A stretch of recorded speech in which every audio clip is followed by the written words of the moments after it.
Let's troubleshoot why your Flutter app shows a blank white screen when interacting with the Firebase Realtime Database. This often stems from several common issues, and we'll walk through them systematically. 1. Incorrect Firebase setup. Double-check you've correctly integrated Firebase into your Flutter project. This includes adding the necessary dependencies in your pubspec.yaml file, correctly configuring your Firebase project in the Firebase console, and ensuring the Google Services JSON or equivalent file is properly placed in your Android and iOS project folders. A missing or incorrectly configured file is a very frequent culprit. 2. Missing or incorrect dependencies. Beyond the core Firebase package, you might need additional packages depending on your data handling approach. For instance, if you're using streams to observe database changes, make sure the appropriate stream-related packages are included and correctly imported in your Dart files. 3. Network connectivity. A simple but often overlooked problem is the lack of an internet connection. Your app won't be able to connect to the Firebase Realtime Database without a working internet connection. Test your app's behavior with and without internet access. 4. Data retrieval issues. Your code might have a problem retrieving data from the database. Ensure you are using the correct paths in your database queries. A slight typo in your database path can easily lead to a blank screen because the app doesn't find any data. Double-check for typos and the accuracy of your database references in your Dart code.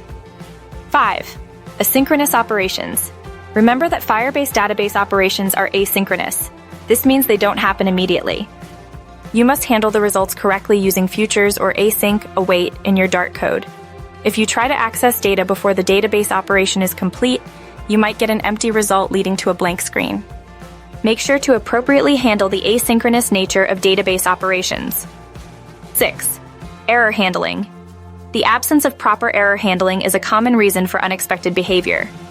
Implement try-catch blocks to catch exceptions during database interactions. This helps identify the specific problem causing the blank screen. Log the exceptions to understand the root cause. 7. UI updates.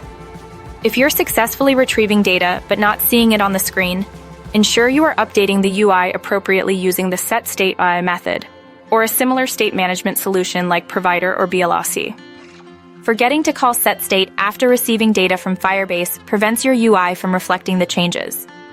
8. Incorrect data structure.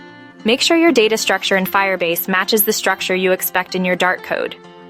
Inconsistencies here can lead to the app failing silently, displaying a white screen. Verify your database structure and your Dart code's data parsing methods. 9. Firebase rules. Check your Firebase Realtime Database rules. If your rules are overly restrictive, they may prevent your application from accessing data.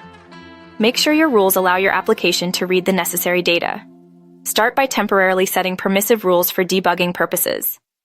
Remember to tighten security once you've identified and resolved the issue. By carefully checking these points, you'll significantly increase your chances of resolving the blank white screen issue in your Flutter application when using Firebase Realtime Database. If you've checked all these and still have problems, provide more specific details about your code and database structure to facilitate more precise troubleshooting.